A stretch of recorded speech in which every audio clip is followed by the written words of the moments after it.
కౌముది క్రమంలో చూస్తున్నాం. ఇప్పుడు కార్యాహ ప్రాజాం అనే సూత్రంలో ఉన్నాం. 5, 4, 101.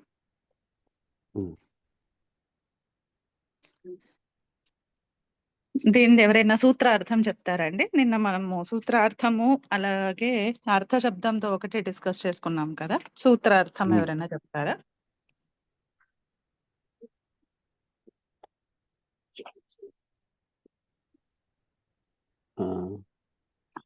కార్యాహ ప్రాజాం అర్ధ శబ్దానికి పరంగా ఉన్నటువంటి కార్య శబ్దం ఉత్తర పదంగా ఉన్నప్పుడు ద్విగు సమాసం అయినటువంటిది. ద్విగు సమాసం అవ్వాలి కదండి. ద్విగు సమాసాలు ఎందుకండి అవుతుంది అక్కడ? అర్థ శబ్దం అంటే అర్థ శబ్దము పూర్వపదముగా ఉన్నప్పుడు అది మామూలు తత్పురుష అవుతుంది.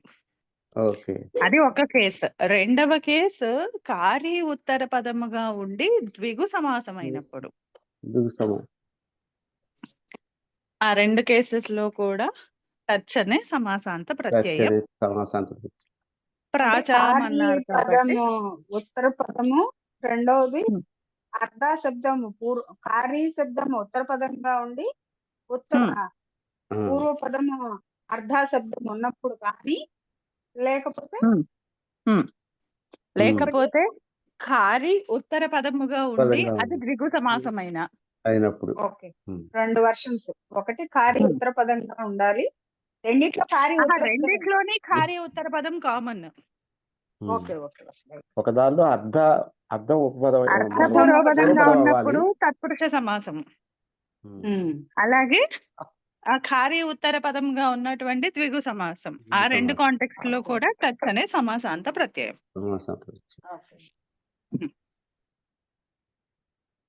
అలాగే నిన్న మనం అర్థం కార్యాహ అనేది చూసాం. మనం కార్య అంటే ఒక పరిమాణవాచకము. సుమారుగా ఈ రోజుల్లో దాన్ని క్వింటల్ అని చెప్పుకోవచ్చు. సో అర్థం కార్యాహ అని చెప్పి నిన్న చూసుకున్నాం మనం. అప్పుడు అర్థకార అనేటటువంటి సమస్త పద ప్రాతిపదిక లభించింది. ఇది నపుంసక మనం పరవలింగంతో చేసినప్పుడు ఇది తత్పురుష సమాసంలో ఉత్తర పదం కారీ అనేది స్త్రీలింగంలో ఉంది కాబట్టి ఈ అర్థకార అనేటటువంటి ప్రాతిపదిక కూడా స్త్రీలింగంలో ఉండాల్సి వస్తూ ఉండగా ఇక్కడ క్లీబత్వం లోకాత్ అనేటటువంటి కౌముది వాక్యముతో, అలాగే ఆ కౌముది వాక్యాన్ని సమర్థించటానికి లోకాశ్రయత్వాత్ లింగస్య అనేటటువంటి భాష్య ప్రమాణముతో ఈ అర్థకార అనేటటువంటి పదము మనకి నపుంసకలింగంలోనే లౌకికంగా ప్రయోగంలో ఉంది. అలాగే ఎప్పుడూ కూడా ఒక పదానికి లౌకిక ప్రయోగమే మనకి ప్రమాణం లింగం నిర్ధారణకి. అందుచేత ఇక్కడ మనకి పరవలింగానికి ప్రతిషేధము జరిగి క్లీబం లోకాత్ అనేటటువంటి కౌముదికారుల యొక్క వచనాన్ని ప్రమాణంగా స్వీకరించి ఇక్కడ నపుంసకలింగం, అందుకని అర్థకారం. అలాగే ఇక్కడ వికల్పము అని చెప్పుకున్నాం కాబట్టి టచ్ రానప్పుడు అర్థకారీ అనేటటువంటి దీర్ఘ ఈకారాంత ప్రాతిపదిక. మళ్ళీ అక్కడ కూడా లింగ నిర్దేశం చేసుకోవాలి. అప్పుడు కూడా మనకి క్లీబత్వం లోకాత్ అనేటటువంటి కౌముది వచనంతో ఇక్కడ నపుంసకలింగము. ఎప్పుడైతే ఇది నపుంసకలింగం అయిందో అప్పుడు హ్రస్వో నపుంసకే ప్రాతిపదికస్య అనే సూత్రం చేత ఇక్కడ ప్రాతిపదికకి హ్రస్వము. అర్థకారి అనేటటువంటి హ్రస్వ ఇకార నపుంసకలింగ శబ్దం నపుంసకలింగ ప్రాతిపదిక సిద్ధించింది. స్వాది కార్యాలు చేసిన తర్వాత అర్థకారి అని హ్రస్వం ఉంటుంది. అలాగే ఇప్పుడు మనం ద్విగు అన్నాం కాబట్టి ఇక్కడ సమాహారార్థంలో చూపిస్తున్నారు. ద్వయోః కార్యోః సమాహారః.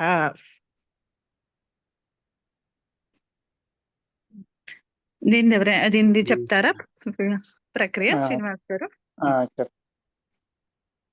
ద్వయోః ఖారియోః సమాహారः లౌకిక విగ్రహవాక్యం ద్వి ఓసు ఖారి ఓసు Hmm. ప్రథితార్థ ఉత్తరపద సమాహారే చ అనే సూత్రం చేత సమాహారార్థంలో తత్పురుష సమాసం సంఖ్యాపూర్వో ద్విగు సూత్రం చేత ద్విగు సమాసము ద్విగుచ్చ అనే సూత్రం చేత దీనికి మళ్ళా తత్పురుష సమాసం కూడా ఉంటుంది. ఇప్పుడు ఈ సముదాయానికి కార్యా ప్రాచాం అనే సూత్రం చేత సమాసాంత ప్రత్యయం టచ్ ప్రత్యయం వస్తుంది. వికల్పంగా అంటే కారి ఉత్తర పదంగా ఉంది కాబట్టి చూస్తాం. ఇది ఓసు ఖారి ఓసు టచ్. ఇది టచ్ ప్రాప్తించిన పక్షంలో టచ్ ప్రత్యయం వికల్పంగా వస్తుంది. ఇది టచ్ వచ్చే పక్షంలో వి ఓసు ఖారి ఓసు టచ్. కృతదిత సమాసాచ అనే సూత్రం చేత ప్రాతిపదిక సంజ్ఞ సుపోధాతు ప్రాతిపదికయోహో సూత్రం చేత సుప్పు పిలుక్కు. అప్పుడు ద్వి ఖారి టచ్. టచ్ లో అనుబంధ లోపాలు చేయగా ఆ మిగులుతుంది. ఈ ద్వికి ఖారీకి మధ్య సంధి జరగదు. ద్విఖారి అని ఉండగా యక్షిభం అనే సూత్రం చేత దీనికి బసంజ్ఞ అనే సూత్రం చేత ఈ బసంజ్ఞ అంగం యొక్క ఈకారానికి లోపము. అప్పుడు ద్విఖార అనే రూపం వచ్చింది. సమాహారార్థంలో కాబట్టి సనపుంసకం అనే సూత్రం చేత నపుంసకలింగంలో ఉంటుంది. ద్విగురు ఏకవచనం అనే సూత్రం చేత ఏకవచనంలో ఉంటుంది. ద్విఖార సుప్రత్యయం చేర్చగా ద్విఖారం అనే రూపం వస్తుంది. ఇది టచ్ ప్రత్యయము రాని పక్షంలో అయినప్పుడు ద్వయోహో ఖారియోహో సమాహారః ద్వి ఓసు ఖారి ఓసు తద్దితార్థ ఉత్తరపద సమాహారే చ సూత్రం చేత తత్పురుష సమాసము సంఖ్యాపూర్వ ద్విగు సూత్రం చేత ద్విగు సమాసము ద్విగుచ్చ అనే సూత్రం చేత తత్పురుష సమాసం కూడా. అప్పుడు దీనికి సమాసాంత ప్రత్యయం రాలేదు కాబట్టి ద్వి ఓసు ఖారి ఓసు కృతదిత సమాసాచ సూత్రం చేత ప్రాతిపదిక సంజ్ఞ సుపోధాతు ప్రాతిపదికయోహో సూత్రం చేత సుప్పు పులుపు. అప్పుడు ద్విఖారి అని ద్విఖారి. ఈ ఖారీ శబ్దం స్త్రీలింగంలో ఉంది కాబట్టి పర్వలింగం ద్వంద్వ తత్పురుషయోహో ప్రకారం స్త్రీలింగం సమస్త పదాన్ని స్త్రీలింగం ప్రాప్తిస్తుండగా ఇది ఎలాగో మనకి టచ్ వచ్చినా రాకపోయినా అది సమాహారమే కదా.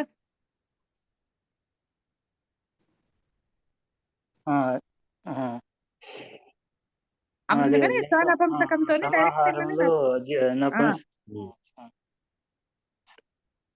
లేకపోతే మీరు చెప్పినట్టుగా అట్లా వచ్చి పరవలింగంతో స్త్రీలింగం రావాల్సి ఉండగా ఇక్కడ సమాహారార్థంలో ఉంది కాబట్టి అపవాద సూత్రమైన సనపుంసకం అనే సూత్రం నపుంసకం అనే సూత్రం చేత నపుంసకలింగము హ్రస్వో నపుంసకే ప్రాతిపదికస్య సూత్రం చేత హ్రస్వం అవుతుంది.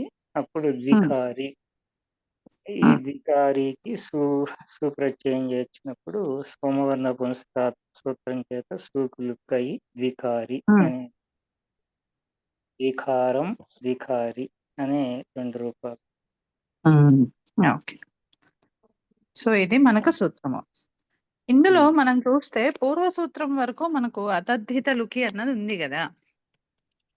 సో ఇప్పుడు ఇక్కడ ప్రశ్న, అతద్ధిత లుకి అనేది ఇక్కడ ప్రవర్తిస్తుందా ప్రవర్తించదా అంటే ఇక్కడ తదిత ప్రత్యయము అంటే ద్విగు అన్న కాన్సెప్ట్ లోనే మనం తదిత ప్రత్యయం లుక్ అవుతుందా లేదా అన్నది చూస్తున్నాం కదా. కాబట్టి ద్విగు సమాస విషయంలో అక్కడ తద్ధిత ప్రత్యయానికి లుక్ అయ్యే సంభావన లేదట. మామూలుగా మనము ఈ తేనక్రీత అది ఈ అదేంటి ఈ ఆర్హి అర్థాలలో మనము అత్యర్థ పూర్వ ద్విగోర్ లుక్ అసంజ్ఞాయాం అనే సూత్రంతో లుక్ చెప్తున్నాం కదా. అత్యర్థ అనే శబ్దము పూర్వపదంగా ఉన్నా లేదా ఆ సమాసమే ద్విగు సమాస సంజ్ఞ ఉన్న వాటికంటే అటువంటి ప్రాతిపదికల కంటే పరంలో ఉన్న ఆర్హి అర్థాలలో ఉన్నటువంటి ప్రత్యయాలకు లుక్ అని చెప్తున్నాం మనం. ఆ సూత్రానికి ఇక్కడ ఒక అపవాదం వచ్చింది. కార్యా ఈకన్ అనే సూత్రం. అంటే ఈ కార్యాహ అన్న పదం ఉన్నప్పుడు దానికి పూర్వముగా అత్యర్థ శబ్దం ఉన్నా లేకపోతే అది ద్విగు సమాసం సంజ్ఞ ఉన్నా సరే అక్కడ మనకి ప్రత్యయాలకి ఆ అర్థాలకి ఈకన్ అన్ని ఆర్హి అర్థాలకు ఈకన్ అనేటటువంటి ప్రత్యయాన్ని విధిస్తున్నారు. అంటే ఇక్కడ లుక్ కి అపవాద సూత్రం ఉంది. అందుచేత ఇక్కడ అసలు మనకి లుక్ అవ్వదు. ఇంకా లుక్ అవ్వనప్పుడు ఇప్పుడు అతద్ధితలుకి అక్కడ చేర్చినా ఒకటే చేర్చకపోయినా ఒకటే కదా. అక్కడ లుక్ అయ్యే అవకాశం ఉంది. అప్పుడు మాత్రము నాకు టచ్ వద్దు అని చెప్పాలి అంటే మనము ఆ కేసు పెట్టుకోవాలి అతద్ధితలుకి అని. కానీ ఇక్కడ ఖారీ విషయంలో చూస్తే అది కూడా ద్విగు సమాసం అయితే గనక అక్కడ దానికంటే పరంలో మనం ఆర్హి అర్థాలలో ఉండేటటువంటి తద్ధిత ప్రత్యయాలకు లుక్ రావట్లేదు. దాని స్థానంలో ఈకన్ అనే ప్రత్యయ విధానం ఉంది. ఎప్పుడైతే లుక్ రావట్లేదు ఇక్కడ అతద్ధితలుకి అని చెప్పాల్సిన అవసరం లేదు. అందుకని అవసరం లేదు కాబట్టి ఇక్కడ అనువర్తించట్లేదు.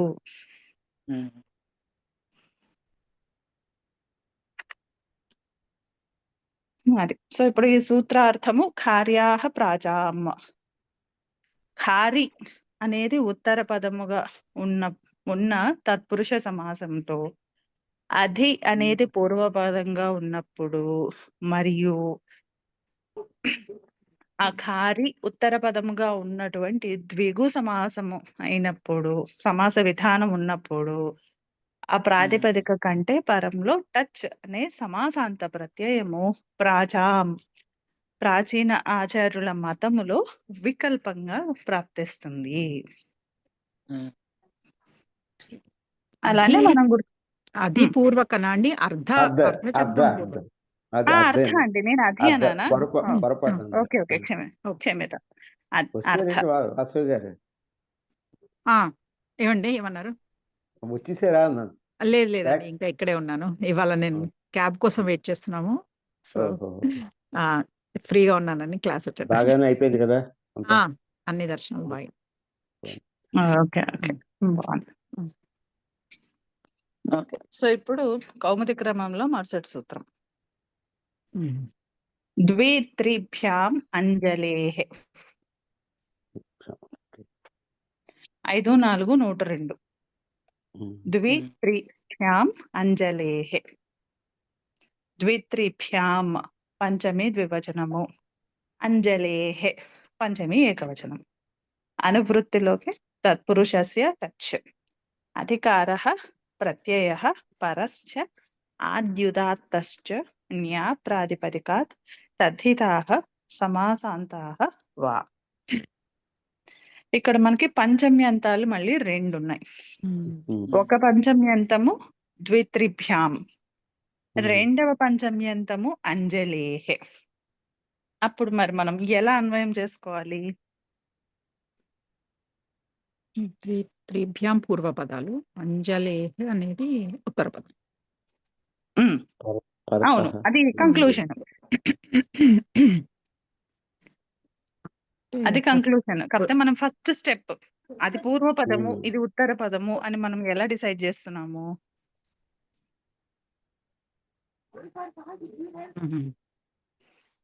ఇక్కడ పంచమి విభక్తి ఉంది కదా. అప్పుడు మరి దాని ప్రవర్తన పర- పరత పరతః తస్మాదితి పరతః ఉత్తరస్య. ఉత్తరస్య. తస్మాదితి ఉత్తరస్య. ఓకే. అందుకని ఆ పంచమి అర్థంలో ఇక్కడ పరతః అనేది అధ్యాహారంలో స్వీకరిస్తాం. మ్మ్. ద్విత్రిభ్యాం పరత్. పరతః అంజలేః పరతః ప్రత్యయం తత్ इति समासान्त प्रत्ययः भवति తత్ प्राचाम्. ప్రాచం.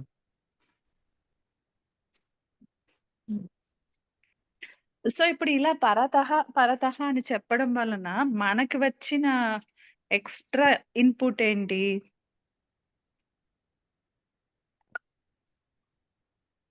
అంటే పూర్వపదము ఉత్తర పదము ఏది మనకి ఇక్కడ క్లియర్ గా తెలుస్తుంది కదండి. పరతః అన్నారంట. అంటే అక్కడ ఆ పంచమిలో చెప్పినటువంటి అవ్యవహిత పరత్వంతోనే ఇక్కడ మనకి ఆ, ద్వి త్రి ఈ రెండుటి కంటే పరములో అవ్యవహిత పరములో ఉన్న అంజలి అనే శబ్దానికంటే పరంలో టచ్ Touch. అనే సమాసాంత ప్రత్యయం. మ్మ్. అక్కడ కూడా మనకి తత్పురుషస్య ద్విగోహో అన్నవి రెండు కూడా ఇక్కడ మొత్తం అన్ని వస్తున్నాయి. తత్పురుషస్య ద్విగోహో అతద్ధితలుకి అన్ని కూడా వస్తున్నాయి. మ్మ్. ఆ, అంటే ఇప్పుడు ఇన్ షార్ట్ ఇప్పుడు మనం చెప్తాం అన్నమాట. ఇది ఇప్పుడు పరతః అన్నది అవ్యవహిత పరత్వాన్ని మనం తీసుకుని దాన్ని బట్టి ఇది సమాసములో ఉత్తరంగా వినిపించేది అంజలి. అంజలి శబ్దము కాబట్టి అది ఉత్తర పదము. పూర్వముగా వినిపించేది ద్వి త్రి. అక్కడ భ్యాం అని చెప్పి మనకి ఇతర ద్వంద్వంలో ఇచ్చారు. అంటే అక్కడ పూర్వ పదములో ద్వి గాని త్రి గాని ఉన్నటువంటి ఉత్తర పదములో అంజలి అనే శబ్దము. అలా ఉన్నటువంటి ద్విగు సమాసంలో మ్మ్. అతద్ధితలుకి తదితలు ప్రత్యయము లుక్ కానప్పుడు టచ్ అనే సమాసాంత ప్రత్యయము ప్రాచార్యుల మతంలో వికల్పంగా వస్తుంది.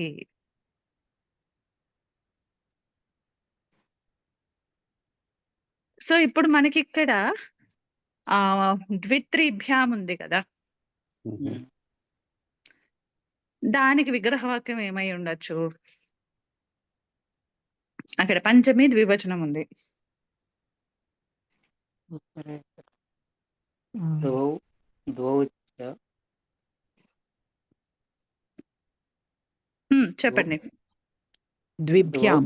ద్వౌ కదండి పుల్లింగం. ద్వాభ్యామా?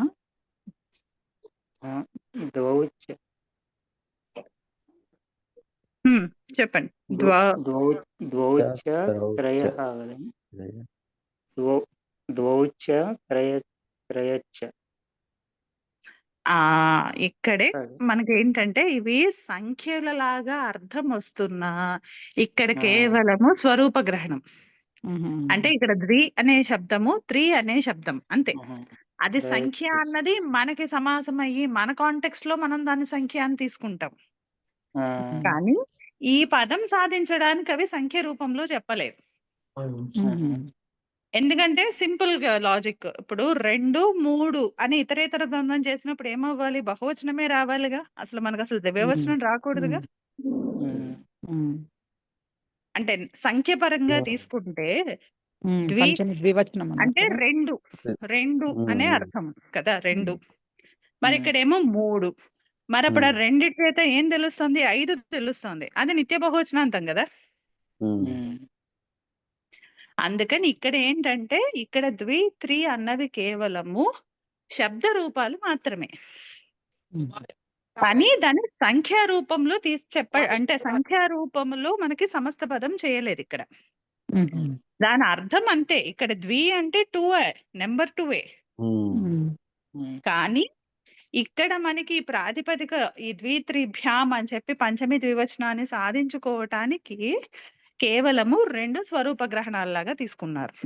మనకి జనరల్ గా ధాతు రూపాల్లోని అలా చూస్తాం కదా మనము. మ్మ్. అంటే అది నిర్దేశించడానికని కొన్ని రూపాలు పెట్టుకుంటారు. అంతే అంతే. అలా ఇక్కడ ఏంటంటే కేవలము స్వరూప గ్రహణం తీసుకున్నారంటే. అంటే ఇప్పుడు ద్విహి త్రిహి అంతే. ఓకే. అవి మనకు అర్థం మనకి తెలుసు వాటిని చూడంగానే. అక్కడ 2, 3 భ్యాం అని కాదు. ద్విశబ్దము, త్రిశబ్దము.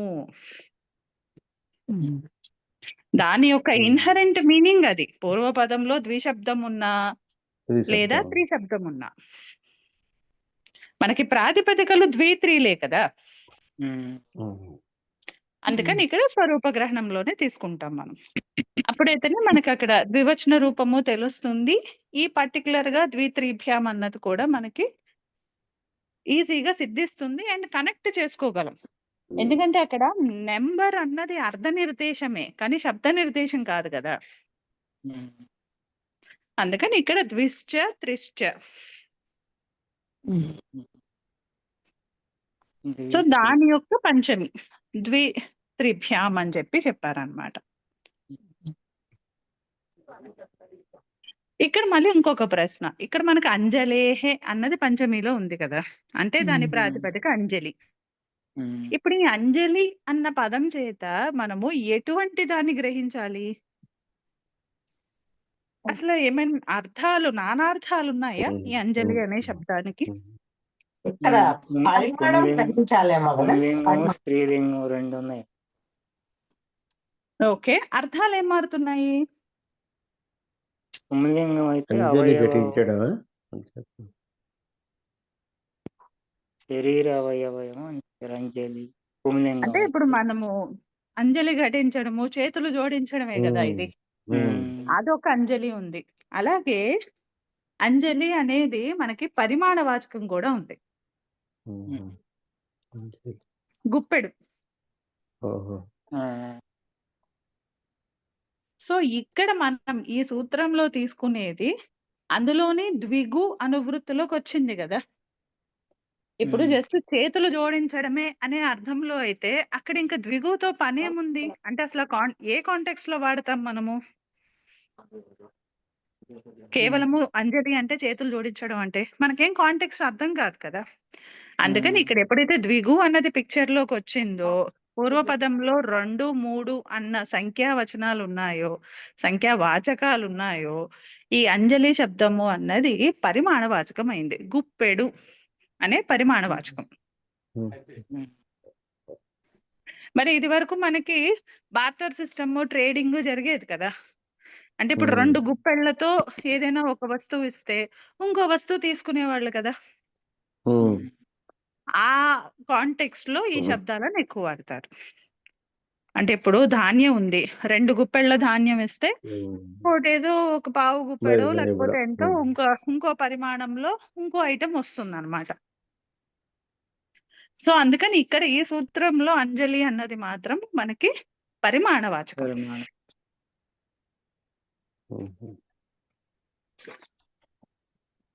స్త్రీలింగం అయితే ఏంటండి అర్థం? అంజలి దీర్ఘం. దీర్ఘం ఉందా? అంటే నేను వెతికాను కానీ మీకు ఉంటే కనిపించలే క్వశ్చన్ వేషన్లో. అంజలి కూడా ఉన్నది ఈకారాంతం. మీనింగ్ ఏందో తెలియదు. నాకు అంజలి అని హ్రస్వీకారం టైప్ చేస్తే కేవలము పుంలింగమే వచ్చింది. అక్కడ మళ్ళీ మనకి నానార్థాలు ఉన్నాయి. ఈ అంజలి అని దీర్ఘం టైప్ చేస్తే నాకు ఈ రెగ్యులర్ మన కోశాన్వేషంలో ఏం కనిపించలేదు నాకు. మా శబ్ద రూపాల్లో ఉన్నదండి ఏకారం అంజలి. ఎలా ఇచ్చారు దానికి? అంటే నదీ శబ్దవత్త అట్లా గౌరీ. ఓకే. ఏమో ఈ కోశాన్వేషంలో అంటే ఇందులో అయితే కనిపించలేదు. మరి ఏమన్నా నేను టైపో చేశాను ఏంటో తెలియదు కానీ. అంజలి అనేది ఇది వేరే లాంగ్వేజెస్ లో డిక్షనరీస్ ఉంటాయి చూడండి, వాటిలో ఉంది. మరి అంజలి అనేది ఉంది దీర్ఘం. దాన్ని ఎలా ఇంటర్ప్రిట్ చేస్తారో నాకు తెలియదు. నేను స్క్రీన్ షాట్ పెడతాను.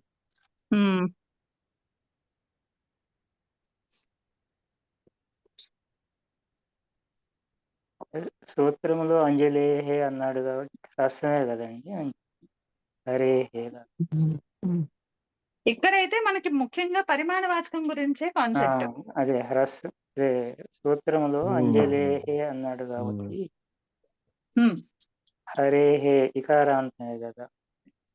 అంతే అండి. మనకు ఈ సూత్రం మ్మ్. వరకు అయితే ప్రాబ్లం లేదు. ఆ,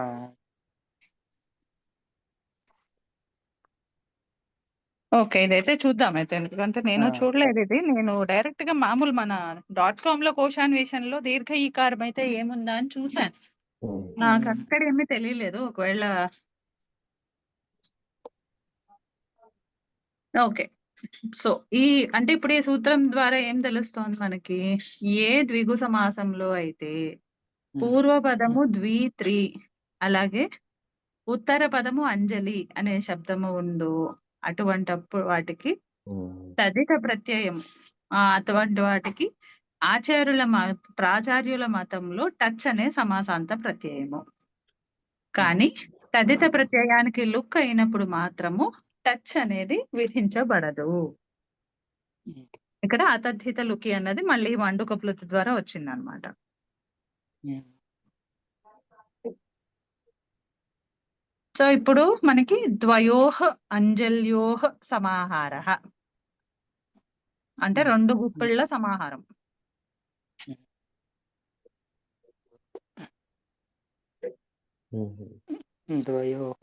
ద్వయోః అంజల్యోః సమాహారः. అంజలి సమావృతం అని ఇచ్చాడు. అంటే రెండోది ఇచ్చారండి అందులో. అది కూడా అది సమాహారమే. అవును, కానీ అదేంటంటే కర్మార్థంలో ఇప్పుడు సమాహారః అని అక్కడ ఘై కదా, అందుకని ఆ, కృదంత యోగంలో అక్కడ ఓకే ఓకే. షష్ఠి వచ్చింది. ఇక్కడ మ్మ్. సమాహృతః అని తాంతం ఉంది కాబట్టి అక్కడ కర్మపదం అభిహితం అయిపోయి అక్కడ ద్వివచనంలో చెప్తారు సమాహృతం వాడినప్పుడు. అందుకని ఓకే ఓకే. మనకు అక్కడ నిత్య ద్వివచనాంత శబ్దం కాబట్టి అక్కడ అంజలి అంజలి. అవునవును. అంజలి ద్వయోః అంజల్యోః సమాహారః ఒక విగ్రహ వాక్యము. ఉమ్. అంజలి ఇది సమావృతం. అంజలి అంటే దోసెడేమో కదండి, ముస్టిడు కాదు, దోసెడు అనుకుంటా అండి. దోసుడు. ఆ నేను గుప్పెడు అన్నాను కదా. ఓకే ఓకే, గుప్పెడు అంటే ఈ ముష్టి కదా. ఓకే, దోసెడు. అంటే రెండు ఇది పక్క పక్కన పెట్టినప్పుడు వస్తుంది చూడండి, రెండు చేతులు. అవును, మనము మామూలుగా అయితే అంజలి ఘటించడము అనే తీసుకుంటాము. కాకపోతే ఈ సూత్రంలో మాత్రం అది పరిమాణవాచకం కిందనే ప్రవర్తన ఉంది.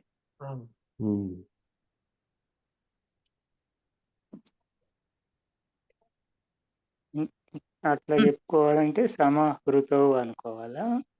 ఆ ఆహా. అంతే. కాకపోతే ఇది కాశిక వారు మాత్రమే సమర్థిస్తారు. కౌముదికారులు, భాష్యకారులు ఆ సమాహృతౌ అని అక్కడ చెప్పడము అది కరెక్ట్ గా సంగతించదు అని చెప్పి మనకి ఈ తద్ధితార్థోత్తర పద సమాహారేచ సూత్రంలో దాని గురించి బాగా డిస్కషన్ ఉంటుంది. ఆ సమాహారార్థాన్ని ఎలా చూపించాలి అని అక్కడ భావార్థంలోనే అయితేనే మనకి కరెక్ట్ గా తెలుస్తుంది. అక్కడ కర్మార్థంలో అయితే అన్ని ప్రక్రియలకి కుదరదు అని చెప్పి కాశికలోనే మీకుంటుంది సమాహృతం అనేది. ఇదంతా కూడా కౌముదిలో సమాహారః అనే ఎక్కువ చూపిస్తారు కౌముదికారులు. అందుకని మీరు బై డిఫాల్ట్ సమాహారః అనే గుర్తుపెట్టుకోండి, ఎందుకంటే సమాహృతం అన్నది it is not widely accepted అనొచ్చు. కానీ అక్కడ భాష్యకారులే దానికి అది అలా చెప్పకూడదు అని ఆయన కొన్ని సిట్యుయేషన్స్ ప్రూవ్ చేసేస్తారనమాట. కొన్ని కాంటెక్స్ట్ లో అక్కడ పనిచేయదు అని చెప్పి. అందుకని not widely used, not widely accepted. సమాహారం అయితే మొత్తం 100%. అది సమాహృతం అంటే ఏమన్నా దీంట్లో యజ్ఞాలు అట్లా ఏమన్నా వాడతారేమోనండి. అక్కడ మనకి హృధాతువే అండి, సమ్ము ఉపసర్గ పూర్వక హృధాతువు హృధాతు. అర్థంలో తీసుకుంటే సమాహారః, దానికి తా ప్రత్యయాంతంలో సమాహృతః. ఓకే.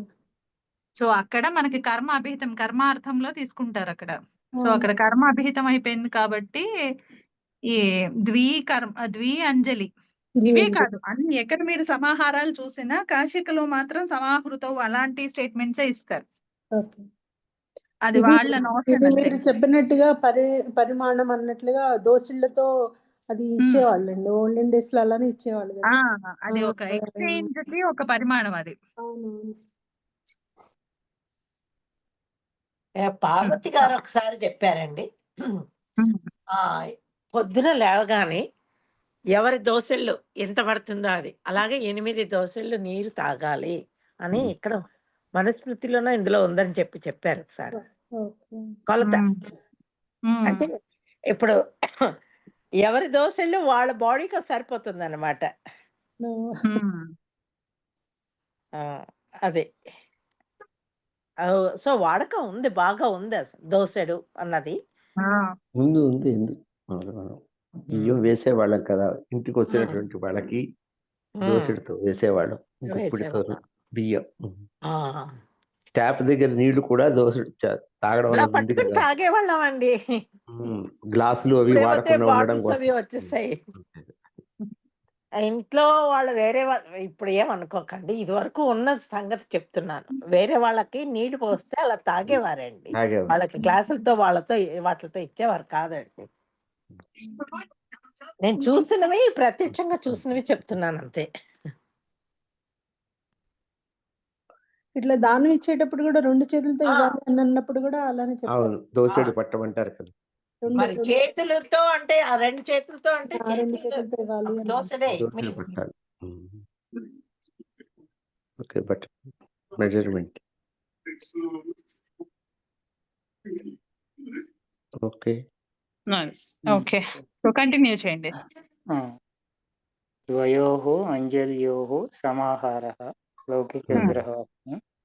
ద్వి ఓసు అంజలి ఓసు తద్ధితార్థ ఉత్తరపద సమాహారే చ అనే ఇప్పుడు సూత్రం. మరి ఒక చిన్న ఇంటరప్షన్ అండి, ఏమనుకోవద్దు. ఇందాక నా ఆ. సమాహృతవు అని అడిగారు కదా, అలా ఆ. రాసుకుంటే విగ్రహవాక్యము అలౌకిక విగ్రహవాక్యం కూడా మార్చుకోవాలి. అక్కడ ప్రథమ ద్వివచన ప్రత్యయాలు పెట్టుకోవాలి.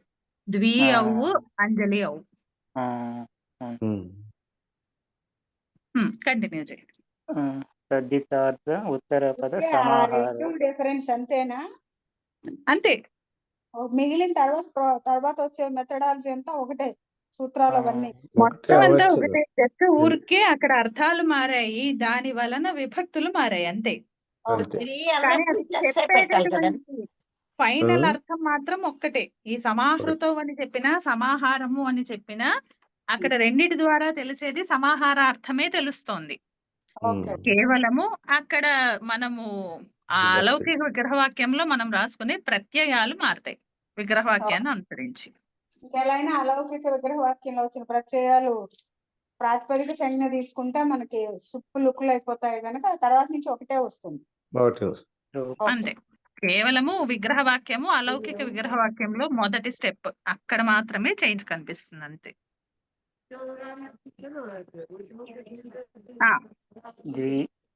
ద్వి ఓసు అంజలి ఓసు తద్ధితార్థ ఉత్తరపద సమాహారే చ అనే సూత్రం చేత తత్పురుష సమాసము.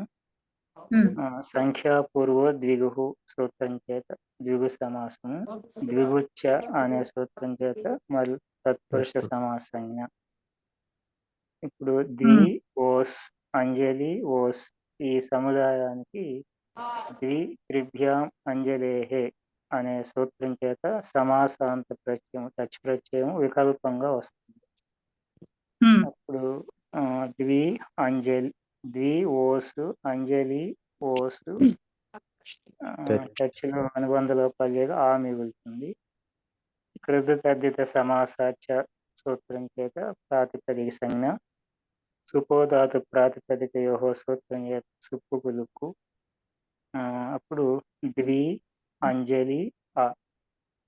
ద్వి అంజలి అన్నప్పుడు ఇక్కువర్ణానికి అచ్చువర్ణం పరంగా ఉంది కాబట్టి ఇకో ఎనచి సూత్రం చేత రణాదేశం. అప్పుడు ద్వ్యంజలి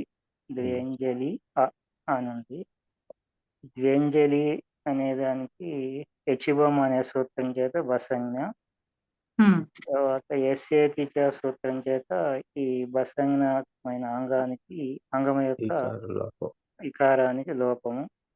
అప్పుడు ద్వ్యంజల్ ఆ వర్ణమేళనం చేస్తే ద్వ్యంజల వచ్చింది.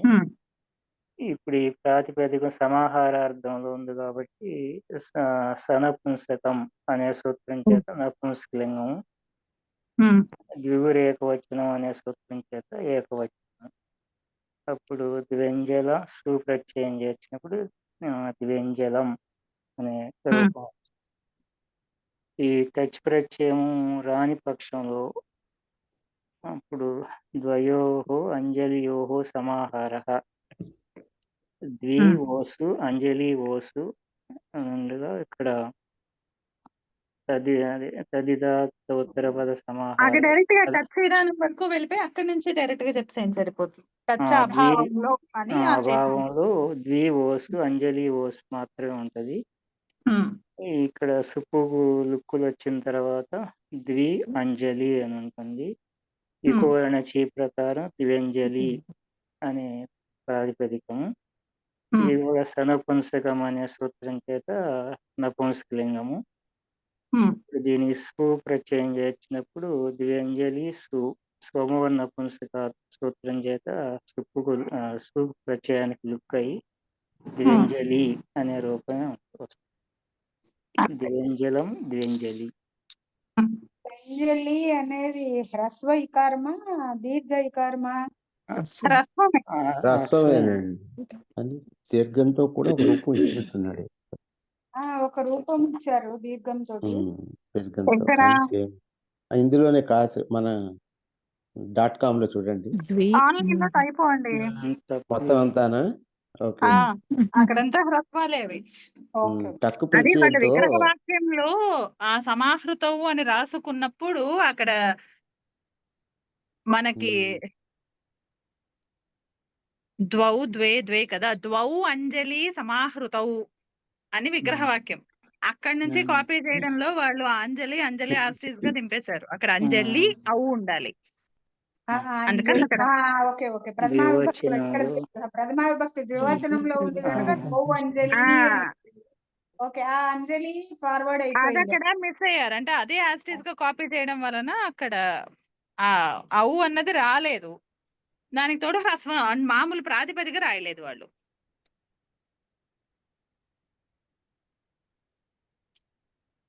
మీకు కావాలంటే కింద కాశికలో సేమ్ ఎగ్జాంపుల్ కి ఆన్సర్ ఉంది చూడండి.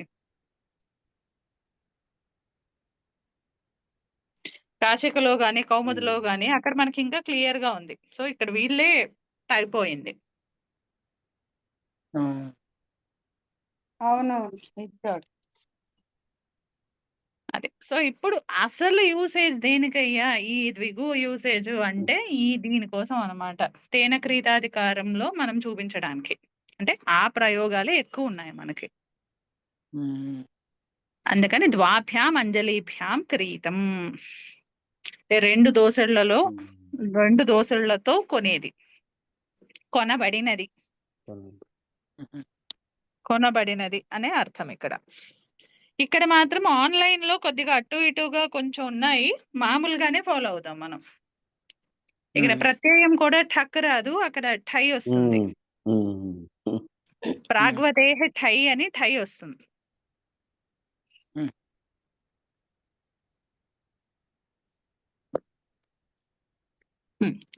స్టార్ట్ చేస్తారా? ఇది మనం కరెక్షన్స్ చేసుకుంటూ వెళ్దాము. దాన్ని బట్టి అప్పుడు ఆన్లైన్ లో చూసే వాళ్ళు కొరిలేట్ చేసుకుంటారు ఎక్కడ మిస్టేక్ వచ్చింది. ఒకసారి సూత్రం నెంబర్ చెప్తాను. 5, 4, 102. 102. Okay, thank you. ద్వాభ్యాం అంజలిభ్యాం క్రీతః తేన క్రీతం. ద్విభ్యాం అంజలిభ్యాం తద్దితార్థ ఉత్తరపద సమాహారే చ అనే సూత్రం చేత తద్దితార్థ విషయంలో సమాసం. సంఖ్యాపూర్వ ద్విగు అనే సూత్రం చేత ద్విగు సమాసం. ద్విగుచ్చ అనే సూత్రం చేత మళ్ళా తత్పురుష సమాసం. ఇప్పుడు క్రీతః అనే అర్థంలో టై వస్తుందండి. ఇక్కడ మనము ప్రూవ్ చేసుకుందాం చూడండి, అక్కడ టై ఎందుకు వస్తుంది అన్నది. ఈ ఒక్కసారి సూత్రం ఓపెన్ చేయండి. ఆ ఆర్హాద్ అగో పుచ్చ సంఖ్య పోనీ సూత్రం ఓపెన్ చేయకపోయినా ఒకసారి పద విభాగం చదువుతాం చూడండి. ఆర్హాత్, ఆర్హాత్ అంటే ఆర్హీయ అర్థము వరకు. అగో పుచ్చ గోపుచ్చ సంఖ్యా పరిమాణాత్. అంటే ఈ గోపుచ్చ అనే పదము సంఖ్యావాచకాలు, పరిమాణవాచకాలు ఇవి కానటువంటి పదాల కంటే పరములో ఆర్హి అర్థాలలో ఠక్ అనే ప్రత్యయం. అంటే ఇది క్లియర్ గా మనకి పరిమాణము లేనప్పుడే కదా వచ్చేది ఠక్. కానీ మనం ఇప్పుడు వాడే కాంటెక్స్ట్ పరిమాణవాచకం లాగానే కదా వాడుతున్నాము. అంటే ఈ ఠక్ అన్నది ఇక్కడ రాదు. మరి అక్కడ ఏమొస్తుంది అంటే ఉత్సర్గ. ఇదేమో అపవాదం అన్నమాట. ఉత్సర్గ ప్రాగ్వతే ఠై. నెంబర్ చెప్తాను. ఇది మొదట్లో వాళ్ళు ఎవరు కరెక్ట్ చేసుకోలేదండి. బాల మనోరమ పదమంజరి నుంచి కరెక్షన్ కనిపిస్తుంది మనకి. న్యాసం వాళ్ళు కూడా ఇదే వదిలేశారు ఠక్ అని. కాకపోతే ఇక్కడ మనకి పరిమాణ వాచకంలా తీసుకుంటున్నప్పుడు అక్కడ ఠక్ రాదు, ఠై వస్తుంది. 5-1-18 ఉత్సర్గ. ప్రాగ్వతే ఠై.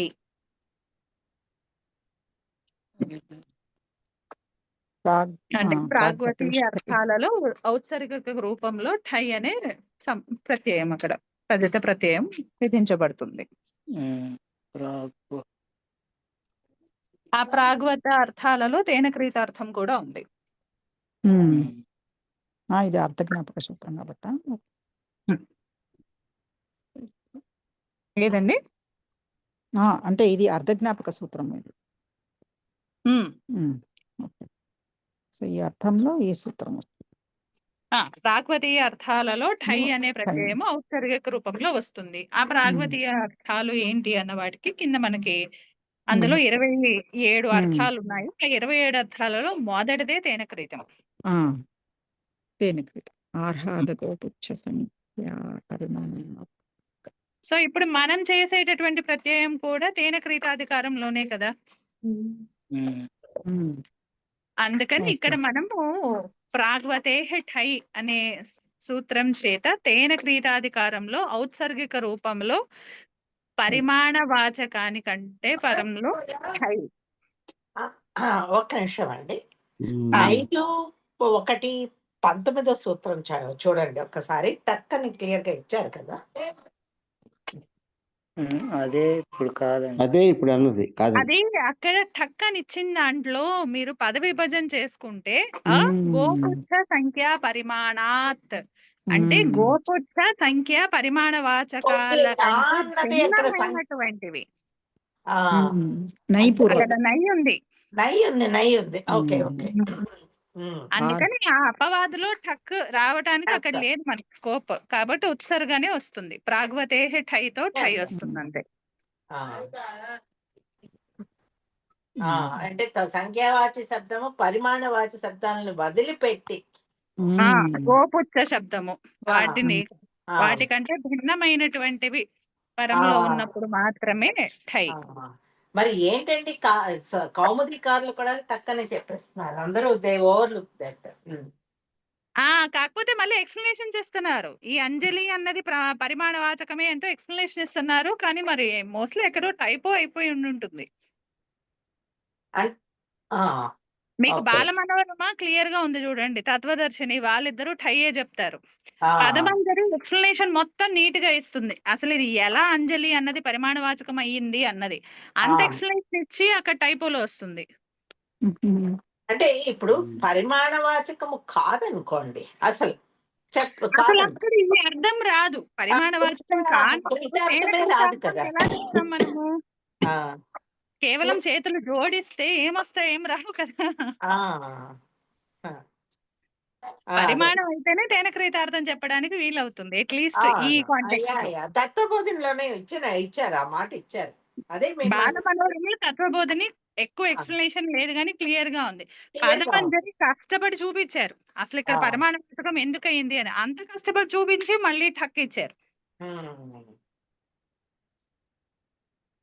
అది కూడా అందుకనే ఇది మోస్ట్లీ టైపోనేమో అని అనుకున్నాను నేను. అది సో డెఫినెట్లీ ఇక్కడ ఠయ్యే వస్తుంది, ఠక్ అయితే రాదు. సో మీరు కావాలంటే సూత్రం కూడా ఇప్పుడు మనకి ఇక్కడ ఆన్లైన్ లో ఇచ్చిన దానికి పూర్వ సూత్రం. ఇప్పుడు మనకి 5-1-19తో ఠక్ ఇచ్చారు. అక్కడ రావాల్సింది 5-1-18. ఉమ్. హై. ఇంకా చెప్పండి. ఇప్పుడు దీనికి లుక్ వస్తుందా రాదు? మిగిలినవన్నీ సేమ్ అండి, కేవలము ప్రత్యయం మారిపోయింది అంతే. లుక్ అయిపోతుంది, ఏదైనా లుక్ అయిపోవడమే ఇదే సూత్రం అధ్వర్ధ పూర్వ అంతే. అధ్యర్థ పూర్వ ద్విగోహ లుక్ అసంజ్ఞాయాం. అధ్యర్థ పూర్వ దిగోర్ లుక్ అసంజ్ఞాయాం అనే సూత్రం చేత ఈ తదిత టై ప్రత్యయానికి లుక్ అవుతుంది కాబట్టి సమాసాంత ప్రత్యయం ప్రత్య రాదు. కరెక్ట్. రాదు. అప్పుడు ద్విభ్యాం అంజలిభ్యాం ప్రాగ్వహేతే స్టై అనే సూత్రం చేత టై ప్రత్యయము. అధ్యధ్వ పూర్వ ద్విగోర్లు అసంజ్ఞాయాం అనే సూత్రం చేత టై ప్రత్యయానికి లుక్కు. అప్పుడు ద్విభ్యాం అంజలిభ్యాం కృద్ధతద్ధిత సమాసాచ సూత్రం చేత ప్రాతిపదిక సంజ్ఞ. లుకోధాతు ప్రాతిపదికయోః సూత్రం చేత లుక్కు. అప్పుడు ద్వి అంజలి. ఇకో అణచి సూత్రం చేత ద్వ్యంజలి అని వచ్చింది.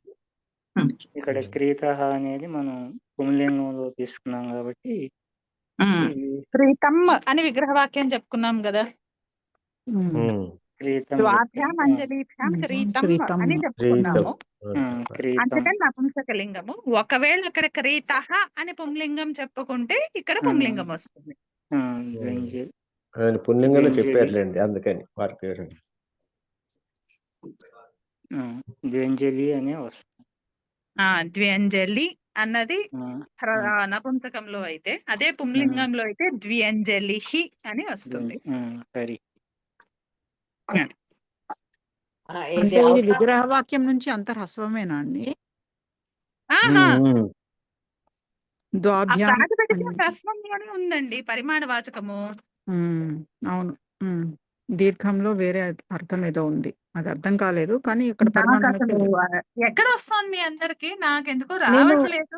నేను స్క్రీన్ షాట్ పంపించాను, చూసారా? అది నాకు అర్థం కాలేదు, అది ఫారిన్ డిక్షనరీ లాగా ఉంది. నాకు రాలేదు ఎందుకో మరి స్క్రీన్ షాట్. అవునా? రాలేదండి. రాలేదండి.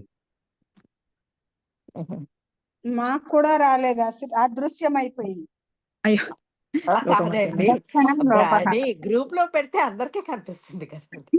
అదే ఎవరికి కనబడలేదు. అక్కడ ఆవిడకి సిగ్నల్స్ ప్రాపర్ గా ఉన్నాయి. దాక్కుందండి చెట్టు చాటున. ఒకటి ఇది ఇప్పటి సందర్భం కాదేమో కానీ ఇక్కడ చిన్న 5:1:19 సూత్రంలోనే ఈ కారిక ఒకటి ఉందండి. అది కొంచెం చూసుకుంటే బాగుంటుందేమోనని భాష్యంలో ఇచ్చిన కారిక అది. నామ పరిమాణం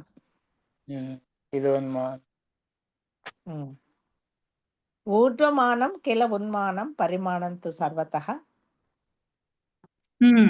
ఆయామస్తు ప్రమాణం స్యాత్ సంఖ్య బాహ్య తు సర్వతః. అదొక్కసారి ఎక్స్ప్లెయిన్ చేస్తారా? ఏ సూత్రం అండి అది? 5:1 ఆర్హాద గో పుచ్చ సంఖ్య పరిమాణ టక్ అనుంది చూడండి, ఆ సూత్రంలోనే ఒక కారిక ఇచ్చారు. నీలేష్ గారు ఇచ్చిన ఎక్స్ప్లెనేషన్ లోనే ఉందండి.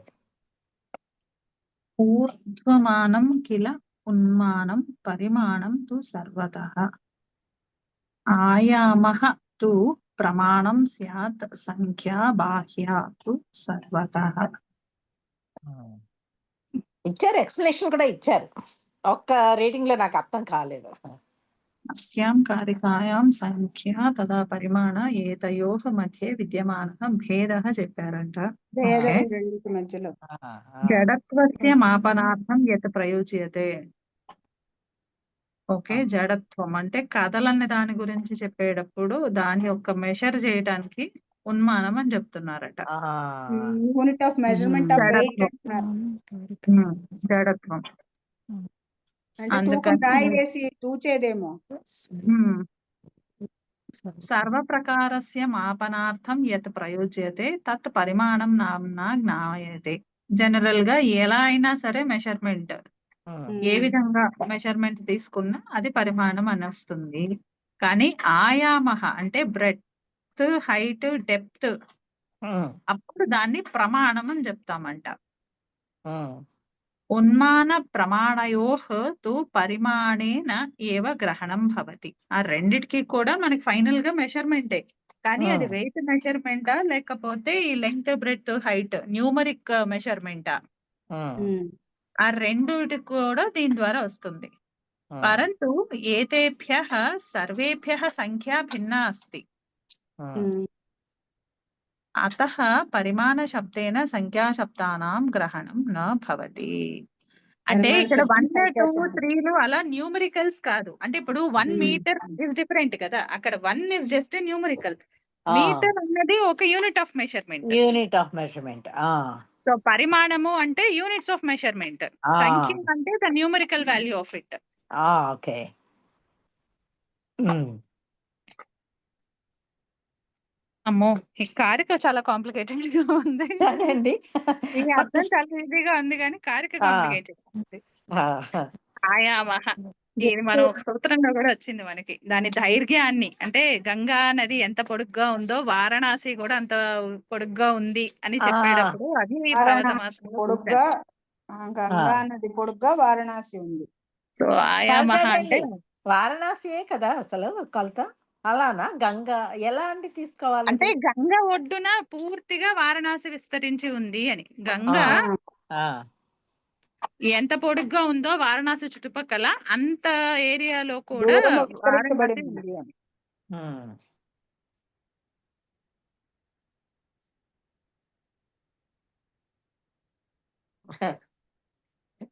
మీరు లాస్ట్ సెంటెన్స్ చెప్పారు చూసారా, 1 మీటర్ అంటే మీటర్ ఇస్ అది పరిమాణం, ఇది జస్ట్ ఒక విశేషణం అంతే ఈ సంఖ్య దానికి అని.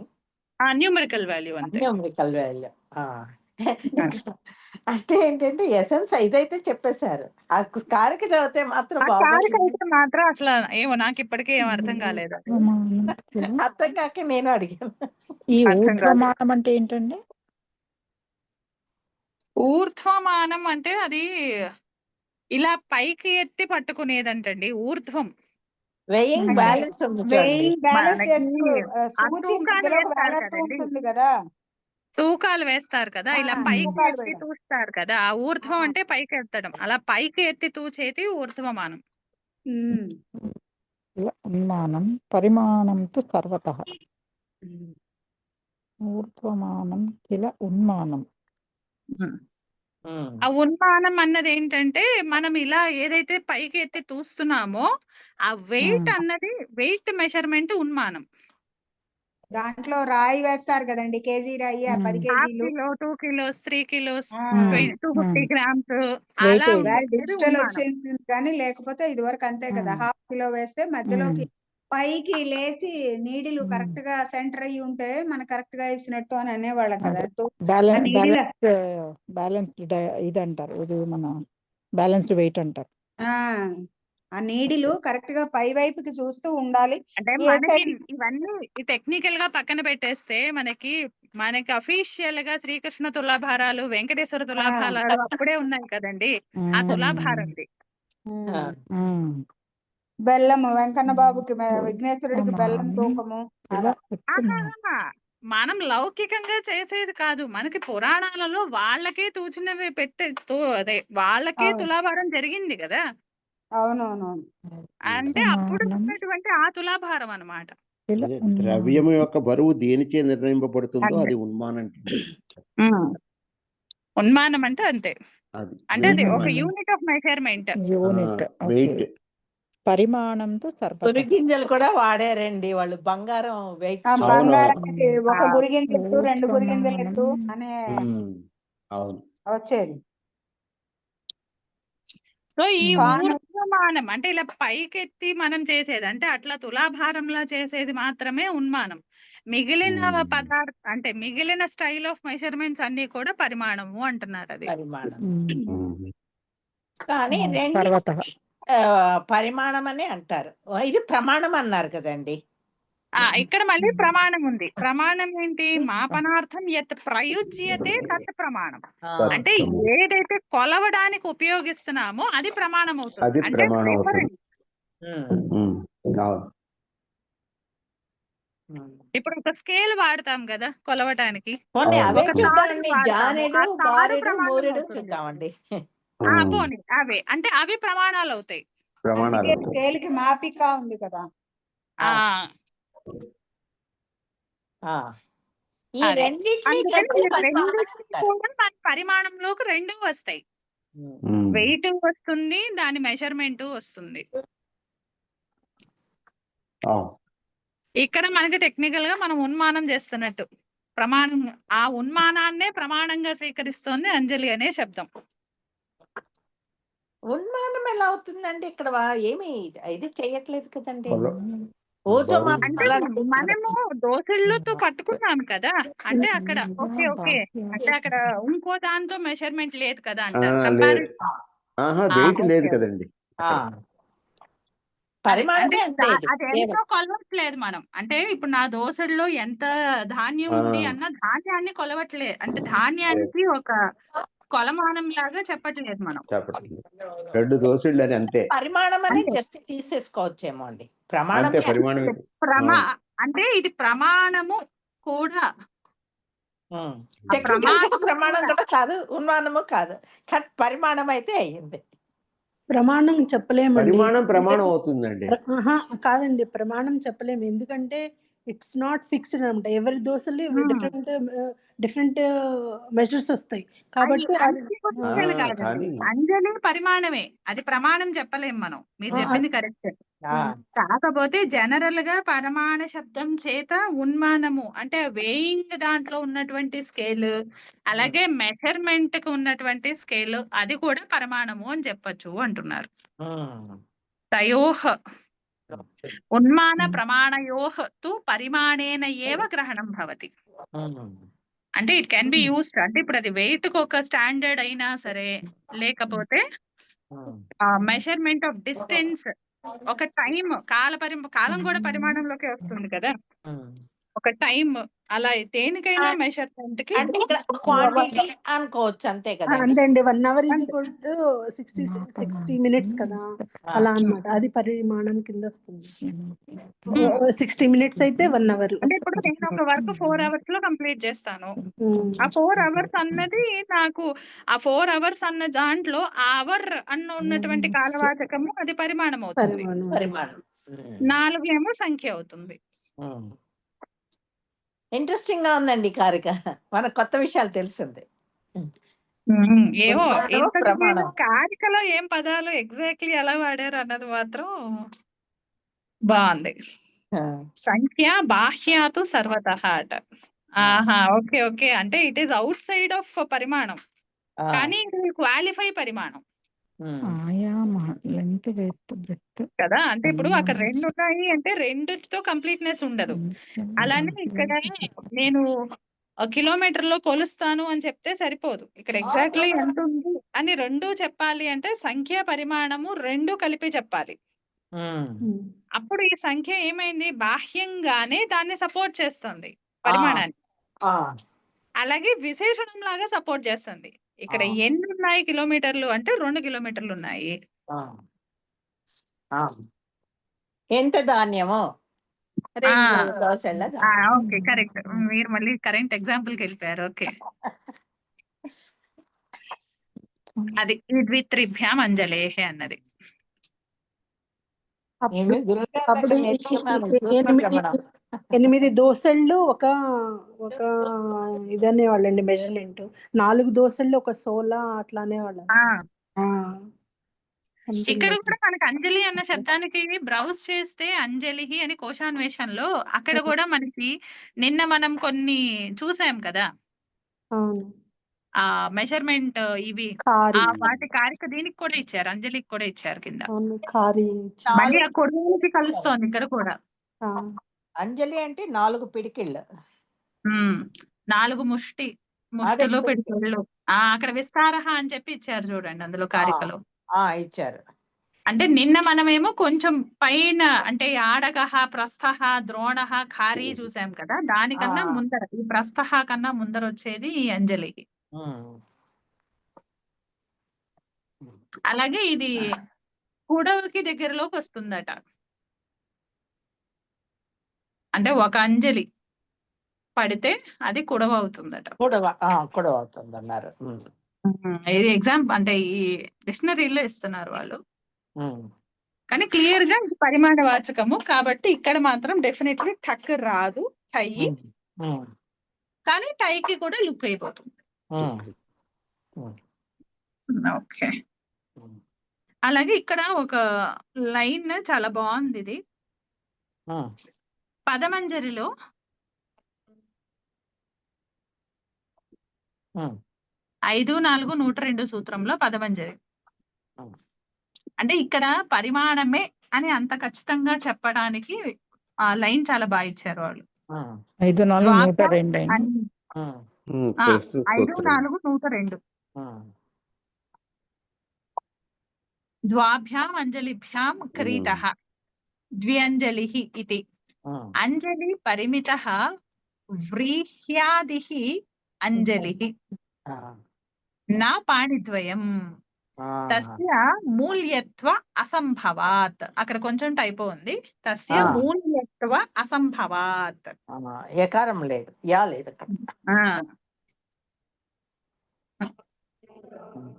అంత ప్రూవ్ చేసి చక్కగా తతః పరిమాణాత్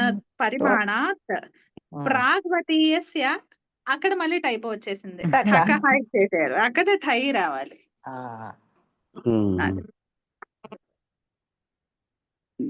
ఇంకొక చిన్న పాయింట్ ఉందండి ఈ సూత్రంలో. ఇక్కడ మనము సమాహారార్థంలో చూసాము, తదితార్థంలో చూసాము కదా. ఇప్పుడు ఉత్తర పదంలో ఉన్నప్పుడు, అంటే ద్విగు ఉత్తర పదంలో ఉన్నప్పుడు అప్పుడు ఏంటి పరిస్థితి? అప్పుడు టచ్ వస్తుందా రాదా? ద్వ్యంజలి ప్రియః ఉత్తర పద ద్విగో న భవతి ఇత్యాహో. సో ఇక్కడ మనకి ద్వ్యంజలి ప్రియః అనేది సమస్త పదం. విగ్రహ వాక్యము ద్వౌ కదా, ద్వౌ అంజలి ప్రియౌ యస్య సహ.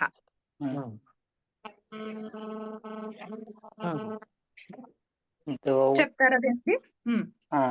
ద్వౌ అంటే ద్వి ఔ అంజలి ఔ ప్రియ ఔ అనేకం అన్య పదార్థే అనే సూత్రం చేత బహువ్రీహి సమాసం.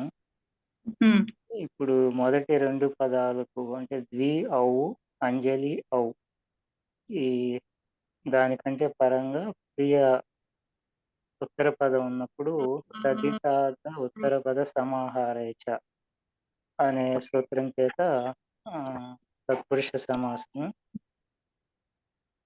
అప్పుడు ద్వి ఔ అంజలి ఔ అనే ఈ తత్పురుష సమాసానికి ఉత్తర పదం పరంగా ఉన్నప్పుడు తత్పురుష సమాసం వచ్చింది కాబట్టి ద్విత్రిభ్యాం అంజలేహే అనే సూత్రం చేత ఇక్కడ మనకి టచ్ వికల్పంగా రావాలి కదా, ఎందుకంటే ఇక్కడ ఏమి తదిత ప్రత్యయానికి లుక్ అదేం లేదు ప్రసంగము, కాబట్టి ప్రాబ్లమే లేదు. అందుకని టెక్నికల్ గా ఇక్కడ కూడా మనకి వికల్పంగా టచ్ అన్నది రావాలి. కానీ ఇక్కడ వ్యవస్థిత విభాష చేసి ఆ వ్యవస్థిత విభాష పరంగా ఉత్తర పద ద్విగుకు టచ్ సమాసాంత ప్రత్యయము విధించబడదు అని చెప్పారు. పదమంజరిలో లాస్ట్ స్టేట్మెంట్ అదే. వ్యవస్థిత ఇక్కడ కూడా టైప్ ఉంది. వ్యవస్థిత విభాషత్వాత్ అదేంటి విభాషాత్ లేదు విభాష స్త్రీలింగం కదా. ఉత్తర పద విభాషత్వాత్ ఉత్తర పద ద్విగోః న భవతి. అంటే ఇక్కడ కూడా మనకు యాక్చువల్లీ రెండు రూపాలు వచ్చి వికల్పంగా టచ్ రావాల్సి ఉంటుంది, ఇది చెప్పకపోయి ఉండుంటే. కానీ ఇక్కడ మనకి పదమంజలి వారి వ్యాఖ్యానంలో తెలుస్తోంది ఏంటంటే ఇక్కడ వికల్పము ప్రాచార్యుల మతంలో అని చెప్పారు. ఆ వికల్పం కూడా వ్యవస్థిత విభాష, అది ఉత్తర పద ద్విగు అయినప్పుడు మాత్రము అసలు ప్రాప్తించదు. ఇప్పుడు మనం చూసే కాంటెక్స్ట్ ఉత్తర పద ద్విగే కదా, అంటే ఉత్తర పదము పరమైనప్పుడు మనం ద్విగు సమాసం చేస్తున్నాం. అందుకని ఇది ఉత్తర పద ద్విగు అయింది. సో ఇప్పుడు ఉత్తర పద ద్విగు అయినప్పుడు ఇక్కడ వ్యవస్థిత విభాష దాన్ని ఇందులోనే అర్థం చేసుకొని నాకు అదే కొద్దిగా కన్ఫ్యూజన్ స్టేట్ లో ఉన్నాను. కన్ఫ్యూజన్ ఉత్తర పదం ద్విగు సమాసం అయినప్పుడు అన్నట్టు అర్థం చేసుకున్నా. ఆహా ఓకే ఓకే అందుకని ఐ వాజ్ లైక్ కన్ఫ్యూజ్డ్. ఇప్పుడు అర్థమైందండి. ఓకే ఉత్తర పదం పరంలో ఉంది కాబట్టి ద్విగు సమాసం అయ్యింది. ఉత్తర పదత్వాత్ ఆ, యః ద్విగుః సహ ఆ. ఉత్తర పద ద్విగుః. ఆ. అర్థమైందండి, అర్థమైందండి. ఓకే సో అందుకని మనము అంటే ఇది ఇప్పుడైతే మనం గుర్తుపెట్టుకోవచ్చు కాబట్టి ఇలా చెప్పుకుందాము. ఇక్కడ ప్రాచా ఈ ద్విత్రిభ్యాం అంజలేహి అనే సూత్రం చేత వికల్పంగా టచ్ ప్రాప్తిస్తూ ఉండగా వ్యవస్థిత విభాషను అనుసరించి ఉత్తర పద ద్విగువు కంటే పరంలో టచ్ నిషేధించబడింది. అందుకే ఇక్కడ ఒక ఎక్కడ రూపం వ్యవస్థిత విభాష అన్నది ఇక్కడ వీళ్ళే చెప్పారు అంతే కానీ ఇంకెక్కడ చెప్పలేదు కదండి, ఇంకెవరు చెప్పలేదు కదండి. ఇంకా అసలు ఎవరు ఆ పదం ముట్టుకోలేదు వాళ్ళు. సో, అవును. ఆ, కాశికలో ముట్టుకున్నారు. దాని ఎక్స్ప్లెనేషన్ పదమంజరి వాళ్ళు ఇచ్చారు. కాశికలో ఆ, ఉంది కాశికలో ఒక రూపమే ఇచ్చారు అందుకే. అంతే. ఇది ఓకే. ఒకటే రూపం. ప్రాచామిత్యేవ అని ఓకే ఓకే అంతే ఇచ్చారు. వాసు గారు ఏమో వాళ్ళు అంతే వదిలేశారు. దానికి ఎక్స్ప్లెనేషన్ మనం పదమంజరిలో ఇచ్చారు. మరి ఇప్పుడు దాన్ని సమర్థించాలి అంటే మరి అక్కడ విభాష ఉంది కాబట్టి చక్కగా వ్యవస్థిత విభాష అని చెప్పేశారు అనమాట. వాసు ఓకే. గారు కూడా క్లియర్ గా ఏమి ఇవ్వలేదండి. ఎలాగో ఇక్కడ ఈయన క్లియర్ గా మనకు చెప్పారు కదా పదమంజరిలో. పదమంజరిలో ప్రాచార్య చెప్పారు. మతంలో వైకల్పికంగా రావాల్సి ఉంది. కానీ ఇక్కడ ఈ వికల్పము అన్నది వ్యవస్థిత విభాష తీసుకోండి. ఎప్పుడైతే వ్యవస్థిత విభాష అయిందో ఈ ఉత్తర పద ద్విగు సమాసంలో మాత్రము ఈ టచ్ రాదు. మిగిలినప్పుడు విభాష లాగానే పనిచేస్తుంది. అంటే వ్యవస్థిత విభాష అంటే ఇది కండిషనల్ ఇది ఇది అనుకోవచ్చు కదండి. కండిషనల్ కాదు, సెట్ అంటే దీనికి ఇలాగే ప్రవర్తిస్తుంది. వికల్పము అంటే ఏంటి? రెండు ప్రవర్తిస్తాయి. ప్రతి చోట రెండు ప్రవర్తించేది వికల్పం. అవును. ఫర్ ఎవ్రీ కాంటెక్స్ట్ వికల్పం అంటే రెండు కంపల్సరీగా ఉంటాయి, రావడము రాకపోవడం. వ్యవస్థిత విభాషలో డిఫైన్ చేశారు అంటే ఇలా అర్థం ఉన్నప్పుడు ఈ రూపమే వాడాలి, ఇలా అర్థం ఉన్నప్పుడు ఈ రూపమే వాడాలి అని చెప్తారన్నమాట. ఉత్తర పదంగా ఉన్నప్పుడు మాత్రమే ఈ రూపం వస్తుంది. ఇక్కడ కాన్సెప్ట్ ఏంటంటే ఉత్తర పద ద్విగు అంటే ద్విగు ఉత్తర పదము పరములో ఉన్నప్పుడు ఏదైతే ద్విగు సమాసము వస్తుందో అటువంటి ద్విగువుకి ఈ టచ్ అన్నది రాదు, మిగిలిన వాటికి వస్తుంది. అందుకనే సమాహారార్థంలో వికల్పంలో చూసాం, తద్దితార్థంలో వికల్పంలో చూసాం. ఉత్తర పద ద్విగులోను ఉత్తర పద ద్విగులో కూడా వికల్పంలో రావాల్సి వస్తూ ఉంటేనే ఇక్కడ ఇది వ్యవస్థిత విభాష కాబట్టి రాదు, అంతే. అర్థమైంది. పృథ్వీ ఔ అంజలి ఔ ప్రియ ఔ అలా కృత తద్దిత సమాసాచ సూత్రం చేత ప్రాతిపదిక సంజ్ఞ సుపోధాతు ప్రాతిపదిక సూత్రం చేత సుప్పులు కులుపు ద్వి అంజలి ప్రియ. ద్వి అంజలి అన్నప్పుడు ఈకో ఎనర్జీ సూత్రం చేత ద్వ్యంజలి అవుతుంది. ద్వ్యంజలి ప్రియ, ద్వ్యంజలి ప్రియ. పుంలింగ ఎస్ఎస్ సహా అని చెప్తాం కాబట్టి అన్య పదార్థం పుణ్యలింగంలో కాబట్టి ద్వ్యంజలి ప్రియ. అలాగే ఇక్కడ మనకి కాశికలో ఒక కౌంటర్ ఎగ్జాంపుల్ ఇచ్చారు, ద్విగోహ ఇత్యేవ అంటే ఇక్కడ కంపల్సరీగా ద్విగు సమాసంలో అయితేనే ఈ టచ్ వికల్పంగా విధిస్తున్నాం. ద్విగు కాదు, నార్మల్ తత్పురుష అయింది. ఆ కాంటెక్స్ట్ చూపిస్తున్నారు ఇక్కడ. ఇక్కడ షష్ఠీ తత్పురుష చూపిస్తున్నారు. ద్వయోహ అంజలి,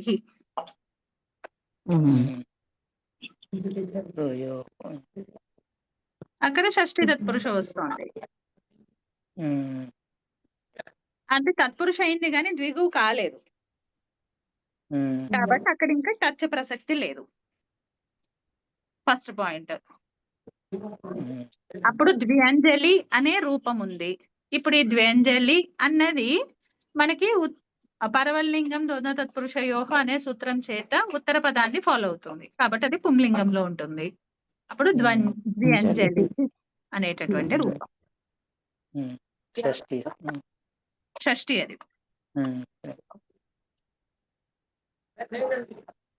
అంటే ఎవరో ఇద్దరికి అంజలి సమర్పిస్తున్నారు అని అర్థం అనుకుంటా దానికి. దీన్ని బట్టి మనం అనుకుందే అంజలి కాదండి, పరిమాణవాచకం. ఇది పరిమాణవాచకం కాదు. ఇది కాదు, కాదా? అంజలి ఘటించడం. ఇంతకుముందు అదే మనం పరిమాణం అనుకున్నాం కదా, ఈ దోశలు ఇవన్నీ కాదేమో అప్పట్లో. ఇది కాదు. దోశల దాంతో మనకి ఇలా రాదు కదా, అది అది అంటే ఈ విగ్రహవాక్యము మనకు అర్థం సంగతించదు కదా. అదే ఎప్పుడైనా ప్రత్యయము టచ్ ప్రత్యయం వస్తుంది కదా, పరిమాణము తీసుకున్నప్పుడు టచ్ ప్రత్యయం వస్తుంది. పరిమాణము అనే అర్థంలో ఉన్నప్పుడు కాదు, అక్కడ ద్విగు సమాసం అవ్వాలి. ఓకే, ఇక్కడ మనకి మామూలు షష్ఠి తత్పురుష, ఇక్కడ తత్పురుష అయింది కానీ ద్విగు కాలేదు, కాబట్టి ఈ సూత్ర ప్రసంగమే లేదు ఇక్కడ మనకి. అలాగే ఇక్కడ దోసెడు అని మనం అర్థం తీసుకున్నా సరే, ఇద్దరికి దోసెడు, ఇద్దరికి దోసెడు అలా తీసుకోవాలి. ఏమో నాకు అంజలి అంటే ఈ అంజలి ఘటించడం అయితేనే బాగుందేమో అనిపించింది. అంటే అప్పట్లో ప్రస్తాల అంతే.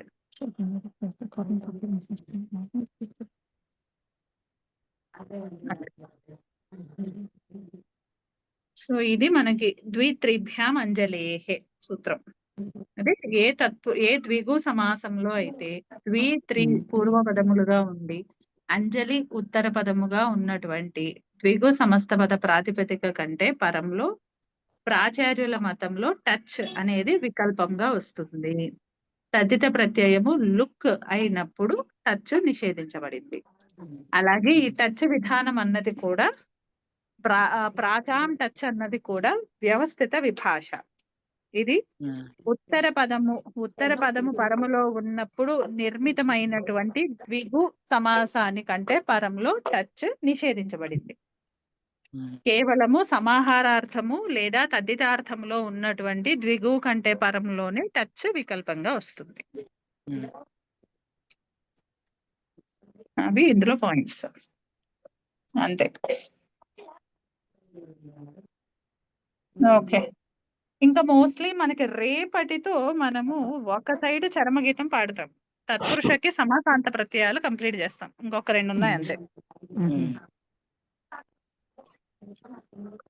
ఇంకా దాని తర్వాత మళ్ళీ కౌముది క్రమంలో ఇంకా యాక్చువల్లీ మిగిలినవేవో ఎక్స్ట్రా సూత్రాలు ఉన్నాయి, అటు వెళ్దామా లేకపోతే బహువ్రీహికి వచ్చి అసలు సమాసాలు అంటూ కంప్లీట్ చేసుకుందామా? మీరు ఇవి తత్పురుషలో సమాసాంత ప్రత్యయాలు చెప్పారు కదండి, ఇప్పుడు మళ్ళీ ఇది అయిపోతే మళ్ళీ మనము అంటే కౌముది క్రమంలో తత్పురుష ప్రకరణంలో మిగిలినవన్నీ కూడా యాడ్ చేసేస్తారు కదా. అలాగే ఆన్మహత సమానాధికరణము, దాని తర్వాత ఏమో మనకి సంఖ్యావాచకాలు ఉన్నప్పుడు ఆదేశాలు ఉన్నాయి కదా, ఆత్వాలు, అవి అదంతా తత్పురుషలో వస్తుందంటారా? అవంతా తత్పురుష ప్రకరణంలోనే కౌముది క్రమంలోనే, అంటే దీని తర్వాత అంటే సమాసాంత ప్రత్యయాల తర్వాత ఆన్మహత అని ఇంకా అక్కడి నుంచి ఆత్వ మొదలు పెడతారు. ఇంకా అవన్నీ ఆత్వాదేశాలు చెప్పేస్తారు ఉత్తర పదాధికారంలో. మనకి సంఖ్యలతో సమాసాలు వస్తున్నాయి చూసారా, ఏకాదశ ద్వాదశ అలాంటివన్నిటివి కావాల్సిన 4 సూత్రాలు 4 సూత్రాలు వరుసగా చెప్పేస్తారు అక్కడ. త్రేస్త్రయ అలాంటివన్నీ వచ్చిన తర్వాత అప్పుడు మళ్ళీ ఈ పరవల్లింగం తత్పురుషయోహ అలాగే ఆ ఉపసర్జన సంజ్ఞలు వాటికి కావాల్సినవి ఆ ప్రకరణంలోకి వెళ్ళిపోతారు. కౌముది క్రమంలోనే వెళ్దామండి, ఎందుకంటే మొదలు పెట్టాం కదా, అదే క్రమంలో వెళ్ళి కంప్లీట్ చేసేసుకుని వెళ్దాం, బహుళకి వెళ్దాం. ఓకే, అంటే వాళ్ళకు ఒక రీజన్ ఉంటుంది కదా ఇక్కడ ఇచ్చారు అంటే. అంటే మనకి యాక్చువల్లీ ఇవి అష్టాధ్యాయి క్రమంలో అయితే కొన్ని రావు కూడా. ఈ ఆన్మహత ఆత్వాలు అయితే మాత్రం ఇక్కడ రావు. ఆత్వాలు మళ్ళీ ఉత్తర పదాధికారంలో అక్కడ చూసుకునేటప్పుడే వస్తాయి. కాకపోతే మనకి తర్వాత 2, 4లో సూత్రాలు వస్తాయి, 2, 3లో సూత్రాలు. అవి ఇక్కడ మనం చెప్పేసేసుకుని మళ్ళీ ద్వంద్వంలో రిపీట్ అయినప్పుడు అప్పుడు అంటే అప్పుడు సూత్రార్థం చెప్పేసుకుని ప్రొసీడ్ అయిపోవచ్చు. రిపీట్ అవుతాయి మళ్ళీ అక్కడ ద్వంద్వంలో కూడా. అప్పుడు ఆల్రెడీ మనకు వచ్చు కాబట్టి ఇప్పుడు గోరతద్దితలకి మళ్ళీ బ్యాక్ వచ్చి కొంచెం చూసుకున్నాం కదా, అలా చూసుకుందాంలేండి. అప్పుడు మళ్ళీ వచ్చినప్పుడు చెప్పేసుకుందామండి. ఓకే. కౌముది క్రమంలో వెళ్తున్నాము, కౌముది క్రమంలోనే చెప్పుకుందామండి. ఆ. ఇది నా అభిప్రాయం. నేను ఐఎమ్ లౌడ్, వేరే వాళ్ళు దే ఆర్ నాట్. అదే నేను అడుగుతున్నాను అనమాట. అంటే ఇఫ్ ఇట్స్ రిలేటెడ్ టు తత్పురుష అది అలాగే కంటిన్యూ చేద్దాము. అవన్నీ తత్పురుషులేండి. ఆ. నెక్స్ట్ వచ్చేది మాత్రం ఆత్వాలు వస్తాయి. ఉమ్. ఈ ఆత్వాల తర్వాత మనకి పరవలింగం మొదలవుతుంది. అక్కడి నుంచి పరవలింగానికి అపవాదులన్నీ చెప్పుకుంటూ వస్తారు. ఉహు. దాని తర్వాత మనకి విభాషలు వస్తాయి. ఇవి కొంచెం అవుట్ కి వెళ్తాం మనము. ఈ జాత్యాఖ్యాయం ఏకస్మిన్ బహువచనం అన్యతరస్యాము అవి కొద్దిగా డివియేట్ అయ్యి మళ్ళీ వెనక్కి వచ్చేస్తాం. ఉహు. అంటే మనం నక్షత్రాలు ఉన్నప్పుడు పలుగుని నక్షత్రము, అలాగే జనపదాలు ఉన్నప్పుడు బహువచనాలు అవునండి. చెప్తాం కదా, ఆ సూత్రాలన్నీ ఇక్కడికి వస్తాయి. ఓకే. ఆ బహువచన సూత్రాలన్నీ ఒక 4-5 వరుసగా వస్తాయి. ఏకవచనాలు, బహువచనము, అన్యతరస్యాములు అవి. తర్వాత మళ్ళీ సనుపుంసకంతో మళ్ళీ మొదలవుతాయి. అంటే అవసరం లేని సూత్రాలు అయితే ఏం లేవులేండి అస్సలు. సో అట్లీస్ట్ ఒకటి కౌముది చాప్టర్ క్రమంలోనే క్లియర్ గా వెళ్దాం. ఉంటుంది అనుకుంటే ఇదే అంటే కంటిన్యూ చేశారు. మొత్తము తత్పురుష సమాసాంత ప్రకరణం పూర్తవుతాయి. ఏ ప్రత్యయాలు వచ్చాయో అది పూర్తవుతుంది. అంతే, సమాసాంతాల వరకు పూర్తవుతాయి. ఇప్పుడు కాదు, ఓకే, రేపటి తత్పురుషులు తత్పురుష సమాసాంతాలు కంప్లీట్ అవుతాయి రేపటికి. రేపటికి. ఎల్లుండి నుంచి ఉత్తర పద అధికారం మొదలవుతుంది. తప్పేది చూసుకుంటే అడ్వాంటేజ్ ఏంటంటే మనకి మళ్ళీ డౌట్లు వస్తుంటాయి చూసారా, ఈ సంఖ్యల అవును. విషయానికి వచ్చేసరికి ఇక్కడ ఏ అవును. సమాసం వచ్చింది అని. అవన్నీ అవును. వరుసగా 2 సూత్రాలు ఉంటాయి, 3 సూత్రాలు ఎగ్జాక్ట్లీ. ఆ. ఆ 3 సూత్రాలతో మొత్తం అన్ని సంఖ్యలు దాంతోనే డెరైవ్ చేస్తారు. ఈ ఏకాదశ అన్నది నిపతనం చేస్తారు అక్కడ ఆత్వము. మిగిలినవన్నీ 3 సూత్రాలే అంతే. మీరు అనేది పూర్ణ ప్రత్యాంతాలండి.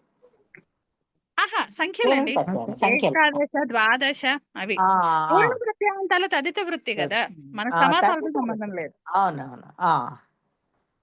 పూర్ణ ప్రత్యయాలు తత్తితాలు. అవునండి. అంటే ఇక్కడ అష్ట శబ్దానికి అష్టాదశ, అలాగే అష్టాత్రింశత్, అష్టత్రింశత్ అని వికల్ప రూపాలు. వికల్పంగా అలాగే ద్వికి మళ్ళీ ఆదేశాలు అష్టో అవన్నీ అష్టో వస్తాయి అనహ ఉత్తర ఏదో పదాధికారంలో. చతుర్కి అవి అంటే ఇవి 4 సూత్రాలు చూసామంటే మాత్రం మనకి సంఖ్యల పరంగా మనకి సమాసాలు క్లియర్ గా ఉంటాయి. సంఖ్యల పరంగా కన్ఫ్యూషన్ ఎప్పుడూ ఉంటుందండి. Let us complete it.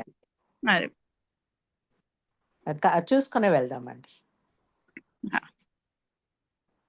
Okay అండి. అయితే బాగుందండి. ఈరోజు పరిమాణము అవి చూసుకున్నాం. మీరు అన్నట్టు బాలమనోరమ ఏమండి? వాసవ్ గారి సౌండ్ వినిపించింది. వచ్చారు వాసు గారు మాట్లాడుతున్నారు అక్కడ నుంచి. ఇంకా ఇంటికి రాలేదు, లైవ్ ఫ్రమ్ ప్రయాగ. ప్రయాగలో ఉండే మాట్లాడుతున్నారా? ఓకే, లైవ్ అందుకు అడిగాను. ఎలా ఉందండి ప్రయాగ? ప్రయాగకి ఏమైందండి, బాగుంది. అంటే రష్ అది చెప్తున్నారు కదా, ఇవాళ ఫుల్ అండి, అమావాస్య ఫుల్. కదా. చాలా మేము నిన్ననే చేసేసుకున్నామండి. ఇవాళ ఇలా ఉంటుంది, మాకు కష్టం అవుతుందేమో అన్నట్టుగా నిన్న ఒక స్నానం చేశాము. ఓకే. ఇంకా ఇవాళ మా వారు పొద్దున్నే వెళ్ళి చేసేసి వచ్చారు. అంటే నిన్న మేము సంఘంలో చేసామన్నమాట. ఇవాళ మా వారు మామూలుగా గంగా ఘాట్లో చేసేసి వచ్చారు. అదే వేరు ఘాట్లు సెలెక్ట్ చేసుకోండి, అందరూ ఒక ఘాట్కే రావద్దు అని అలా ఇన్స్ట్రక్షన్స్ ఇస్తున్నాడు. పాపం ఏం సాధించలేక కష్టపడుతున్నారు వాళ్ళు, అందుకోసం. చాలా స్ట్రిక్ట్ ఉందండి, చాలా బాగా ఆర్గనైజ్ చేస్తారు. You have to give it. చాలా బాగా ఆర్గనైజ్ చేస్తున్నారు. అండ్ లక్షల మందిని అంటే ఏదో ఒక ఇన్సిడెంట్ అయితే జరిగింది అనుకోండి, కానీ ఒక్క ఇన్సిడెంట్ మూలాన అంత ఆర్గనైజేషన్ ని మాత్రం మనం పేరు పెట్టడానికి అయితే లేదు ఉండదు. లేదు పెట్టకూడదు. అంటే ఎందుకంటే ఆర్గనైజర్స్ ఒక్కళ్ళే కాకుండాను ఈ వెళ్తున్నారు ప్రజలు ఉన్నారు చూడండి, వాళ్ళకు కూడా కొంత బాధ్యత ఉంటుంది కదండి. ఉంటుంది, తీసుకోవాలండి, బాధ్యత తీసుకోవాలి. యా, మనం ఎంత రిస్క్ తీసుకోవాలి. ఇప్పుడు మేము వెళ్ళాలనుకుంటే వెళ్ళొచ్చు. ఆ. అంటే బోట్స్ ఉన్నాయి, ఆ, 2 వీలర్స్ ఉన్నాయి, అండ్ దెన్ ఆటో రిక్షాస్ ఉన్నాయి. కావాలంటే మళ్ళీ మా ఊరు వచ్చినాకైనా మేము వెళ్ళొచ్చు. బట్ ఏంటంటే okay, take it step back, నిన్న చేశాం కదా మళ్ళీ ఎందుకు అన్నట్టు. అంటే ఎవరు వెళ్ళకూడదు అని నేను చెప్పను, బట్ ఏంటంటే కొంచెం సెన్సిబుల్ డెసిషన్స్ అంటే తీసుకోవాలి. ఎవరి మారల్ అండ్ సివిక్ రెస్పాన్సిబిలిటీ వాళ్ళు తీసుకుంటూ ఉంటే తీసుకోవాలి, నెమ్మదిగా ఎగ్జాక్ట్. అక్కడ హడావిడి మూలనే ప్రాబ్లం అండి. ఏదో టైం గురించి అని చెప్పి ఆలోచిస్తాము. అదే ఇంకా కూడా వెళ్తున్నారండి. అసలు రాత్రంతా కూడా చేశారనుకుంటా. అవును, ఇవాళ మౌని అమావాస్య అని చెప్పి నిన్న రాత్రి కూడా అమావాస్య ఉందా? అవునండి, నిన్న ఈవినింగ్ నుంచి స్టార్ట్ అయింది. నిన్న నైట్ కూడా రాత్రి జస్ట్ ఒక 2 గంటలు బ్రేక్ ఇచ్చారట అంతే. ఇవాళ తెల్లవారుజామున 2:30కే రష్ తో ఆ మళ్ళీ ఇన్సిడెంట్ స్టార్ట్. వచ్చిందట. చీకటి ఉంటుంది కదండి, ఎన్ని లైట్లు వేసినా కానీ పబ్లిక్ చాలా అసలు నిన్ననే ఎంత టూ మచ్ అన్నా కూడా అండి, ముందర ఏంటంటే మనము ఒకళ్ళ మీదకి ఒకళ్ళు తోసేసుకుంటాం మనం అనవసరంగా. అవునండి, మన దగ్గర పిల్గ్రిమేజెస్ లో అదే ప్రాబ్లం. ఆశు గారు మీ ప్రయాణం ఎలా అయింది? బాగైందండి, అన్ని కూడా బాగా. అయోధ్యలో రాముడి దర్శనం కూడా, బాలరాముడి అంటే దర్శనం కూడా. ఎలా వెళ్ళారు? ఏమన్నా ట్రావెల్ ద్వారా వెళ్ళారా లేకపోతే ఎలా? లేదండి, మొత్తం మా ఓనే. ఓకే, మేము ఫ్లైట్ వారణాసి వరకు ఫ్లైట్. అక్కడ వారణాసిలో దర్శనం చేసుకున్నాము, అక్కడ నుంచి అయోధ్య వెళ్ళాము, అయోధ్యలో రాముడి దర్శనం చేసుకున్నాము, దెన్ ఇక్కడికి వచ్చాము. ఓకే, అంటే తెలిసిన వాళ్ళు ఉన్నారు, ఆర్మీలో ఒకరు తెలిసిన వాళ్ళు ఉన్నారు, వారణాసిలో ఒకరు తెలిసిన వాళ్ళు ఉన్నారు. సో వాళ్ళ ద్వారా కొంచెం ఈజీ అయిపోయింది అనమాట. Okay, okay. సో ఇప్పుడు ఇక్కడ కూడా ప్రయాగలో కూడా తెలిసిన వాళ్ళు ఉన్నారు.